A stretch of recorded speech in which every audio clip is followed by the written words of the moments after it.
ये दोस्त आज हम लोग मॉडर्न हिस्ट्री पढ़ने जा रहे हैं। मॉडर्न हिस्ट्री जो कि किसी भी एग्ज़ाम में कोई भी क्वेश्चन आए यहाँ से नहीं छूटेगा। मॉडर्न हिस्ट्री से ये सबसे बेस्ट है, ये इससे बेस्ट कोई नहीं है। चलिए तो अब हम लोग पढ़ते हैं। ये कोई भी कम्पिटिटिव एग्ज़ाम का अगर आपको मतलब कि तैयारी करना है तो मेरे चैनल को सब्सक्राइब करें और बेल आइकन दबाएं कि सबसे पहले आपके पास ये वीडियो जा सके।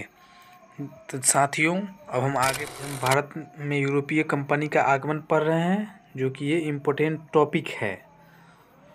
तो मुगल वंश की स्थापना से पूर्व एकमात्र यूरोपीय कंपनी, मुगल वंश के पूर्व मात्र एक यूरोपीय कंपनी जो भारत आई उसका नाम क्या था दोस्तों? तो उसका नाम था पुर्तगाली ईस्ट इंडिया कंपनी। मुगल वंश के स्थापना से पूर्व एकमात्र यूरोपीय कंपनी भारत जो आई उसका नाम पुर्तगाली ईस्ट इंडिया कंपनी है। इस कंपनी का भारत आगमन 1498 में हुआ। पुर्तगाली ईस्ट इंडिया कंपनी को जो भारत आगमन हुआ वो 1498 में हो गया था। भारत आने वाली प्रथम यूरोपीय कंपनी पुर्तगाली था। भारत आने वाला प्रथम यूरोपीय कंपनी कौन था? तो पुर्तगाली था। तथा सबसे अंतिम से भारत से जाने वाला यूरोपीय कंपनी कौन था? तो पुर्तगाली था। तो यही पुर्तगाली ही होगा इसका आंसर। इसका पुर्तगाली ही होगा आंसर। अर्थात हम कह सकते हैं कि भारत में सबसे अधिक वर्षों तक रहने वाला यूरोपीय कंपनी पुर्तगाली है। 15वीं शताब्दी में यूरोप महादेश में दो देश स्पेन और पुर्तगाली ने भौगोलिक खोजों का सबसे महत्वपूर्ण भूमिका निभाया। पुर्तगाली यात्री बार्थोलोमो डियाज 1487 में कैप ऑफ गुड होप अर्थात आशा अंतरिक्ष द्वीप की खोज की। तो यहाँ पर एक क्वेश्चन बनता है कि आशा अंतरिक्ष द्वीप की खोज किसने किया? अब बोलिए आप लोग। तो इसका आंसर होगा पुर्तगाली यात्री बार्थोलोमो डियाज 1487 ईस्वी में कैप ऑफ गुड होप अर्थात आशा अंतरिक्ष द्वीप की खोज किया था। तो बार्थोलोमियो डियाज। स्पेनिश यात्री कोलंबस, नाम याद रखिएगा, जो हम नाम बोल रहे हैं उसको याद रखिएगा। स्पेनिश यात्री कोलंबस 1492 ईस्वी में अमेरिका का खोज किया। इतनी शक्तिशाली देश, इतना विकसित है, इसका सबसे पहले खोज किसने किया? तो उसका खोज सबसे पहले कोलंबस किया। आज जो पूरा दुनिया में छाया हुआ है अमेरिका, उसका खोज करने वाला कौन था? तो कोलंबस था। कब किया था दोस्तों? ये 1492 में किया था, ये याद रखिएगा। कोलंबस ने अमेरिका को खोज किया था। तथा एक और यूनिक बात जानिए, उसे ये लगा कि ये इंडिया है, इसीलिए वहाँ के वो मतलब कि रेड इंडियन वहाँ कह के पुकारा कि ये तो रेड इंडियन है। तथा उसे नई दुनिया कहकर पुकारा। वहाँ के लोगों को देखिए यहाँ बोले थे रेड इंडियन कहा था। कोलंबस 1492 में रेड इंडियन कहा था।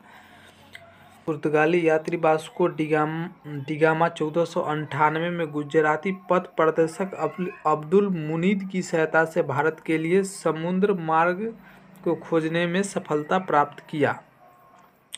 मतलब पुर्तगाली यात्री जो वास्को डिगामा 1498 में गुजराती पथ प्रदर्शक कौन था? गुजराती पथ प्रदर्शक से सहायता लेके वास्को डिगामा जो था कि भारत आने में उसकी सफलता प्राप्त हुआ समुद्र मार्ग से। अर्थात हम कह सकते हैं कि भारत के लिए समुद्री मार्ग का खोज वास्को डिगामा ने किया। समुद्री मार्ग का खोज भारत के लिए समुद्री मार्ग का खोज किसने किया? यहाँ पर आप क्वेश्चन याद रखिएगा। तो वो किया था वास्को डिगामा। वास्को डिगामा सर्वप्रथम केरल के मालाबार तट पर अर्थात भारत के पश्चिमी तट पर पहुँचा। वास्को डिगामा सर्वप्रथम केरल के मालाबार तट पर अर्थात भारत के पश्चिमी तट पर पहुंचा। वास्को डिगामा का स्वागत केरल के राजा जैमोरिन ने किया। था। कौन किया था? जैमोरिन। केरल के राजा जैमोरिन ने किया था। इसका विरोध अरबी मूल के व्यापारियों ने किया। जो अरबी मूल के व्यापारी ने किया था। वास्को डी गामा का स्वागत केरल के राजा जैमोरिन ने किया, इसका विरोध अरबी मूल के व्यापारियों ने किया था। भारत आने वाले द्वितीय पुर्तगाली यात्री कौन था? ये जो है कि बहुत बच्चा नहीं पढ़ते हैं कि द्वितीय, प्रथम तो याद सभी के पास है कि प्रथम तो पुर्तगाली आया था, लेकिन द्वितीय याद नहीं है। यहाँ से क्वेश्चन घूमेगा तो बच्चा से नहीं बनेगा, ये लूसेंट में नहीं दिया होगा। ये चीज़ याद रखिएगा कि ये इम्पोर्टेंट है, क्योंकि आप लूसेंट वाले से या स्पीडी से आगे हो जाओगे। ये सब पॉइंट याद रखोगे तब। एल्वरेज कैब्राल था। द्वितीय पुर्तगाली यात्री कौन था? एल्वरेज कैब्राल था। याद रखिएगा, ये बहुत इंपॉर्टेंट है एल्वरेज कैब्राल, क्योंकि जब भी क्वेश्चन थोड़ा टफ करेगा इसी प्रकार का क्वेश्चन आएगा कि प्रथम के जगह पर द्वितीय पूछेगा, द्वितीय के जगह पर तृतीय का क्वेश्चन आएगा। ऐसे क्वेश्चन का टर्म जो है कि हार्ड किया जाता है। आपको कंपटीशन में अगर बैठना है, अगर एक बार में क्वालिफाई करना है, तो ये याद रखना इम्पोर्टेंट है। जो 1500 में भारत आया था, इन्होंने ही ब्राज़ील की खोज किया। अल्वारेज कैब्राल जो द्वितीय पुर्तगाली यात्री था, ये इस भारत से पहले ये ब्राज़ील का खोज किया था। ये भी निकला था भारत की खोजने, लेकिन ये रास्ता भटक गया। अल्वारेज कैब्राल रास्ता भटक गया और वो ब्राज़ील को खोज लिया। वास्को डी गामा 1498 ईस्वी भारत से लौटने के क्रम में, वास्को डी गामा 1498 में भारत से लौटने के कुछ मसाला भारत से खरीदकर और उस मसाला को लेकर पुर्तगाल वापस गया। जो वास्को डी गामा है वो मसाला लेकर गया, यही मसाला भारत को बड़ी भारी पड़ा, क्योंकि जब ये वास्को डी गामा मसाला लेकर गया तो वास्को डी गामा को 60 गुना अधिक, यहाँ पर देखिए 60 गुना अधिक मुनाफा, जो 60 गुना अधिक मुनाफा जो उसको हुआ, जिस कारण पुर्तगालियों ने यह लक्ष्य बनाया कि भारत के साथ मसाला का व्यापार किया जाए। ये से अधिक यूरोपीय जो था कि भारत पर मतलब कि अधिक सक्रिय निगाह गिद्ध दृष्टि रखने लगा कि आखिर भारत में मतलब कि इतना मतलब अच्छा मसाला है, वहाँ से व्यापार अच्छी हो सकती है। मतलब यूरोपीय अंग्रेज तो आए थे व्यापार करने, लेकिन वो हमारे भारत पर ही अधिकार कर लिए।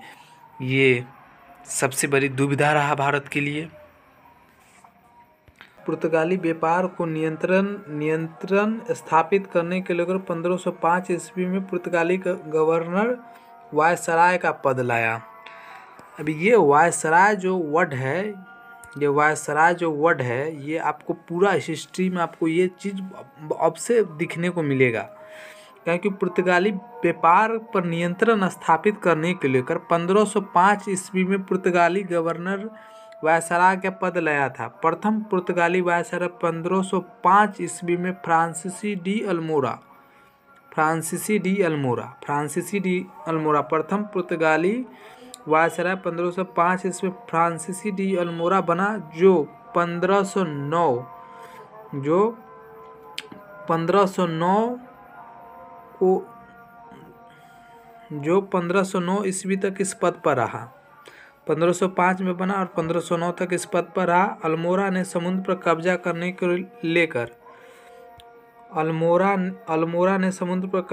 को लेकर नीति चलाई, जिसे नीला जल नीति कहा जाता है। नीला जल नीति, ये क्वेश्चन आपको एग्जाम में देखने को मिला है। नीला जल नीति किसने लाया? तो अल्मोरा समुद्र पर कब्जा करने के लिए यह नीति लाया था, तो याद रखिएगा ये चीज़।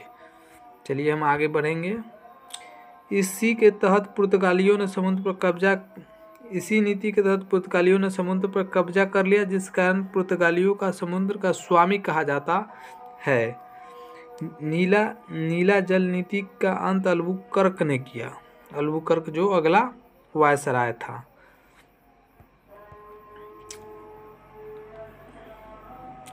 ये भी याद रखिएगा, पुर्तगालियों को समुद्र का स्वामी कहा जाता है, ये भी याद रखिएगा, बहुत इंपॉर्टेंट है। पुर्तगालियों को समुद्र को स्वामी कहा जाता था। नीला जल नीति का अंत अल्बुकर्क ने किया, जो द्वितीय वायसराय बनकर आया था। चलिए गुड बाय साथियों, आप लोग स्वस्थ होइए, मस्त होइए, पढ़ने में ध्यान लगाइए और रिजल्ट लाइए।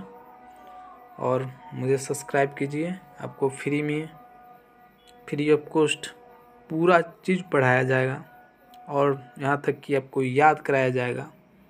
आज फर्स्ट वीडियो है मेरा, सपोर्ट कीजिए, सब्सक्राइब कीजिए, बेल आइकन दबाइए।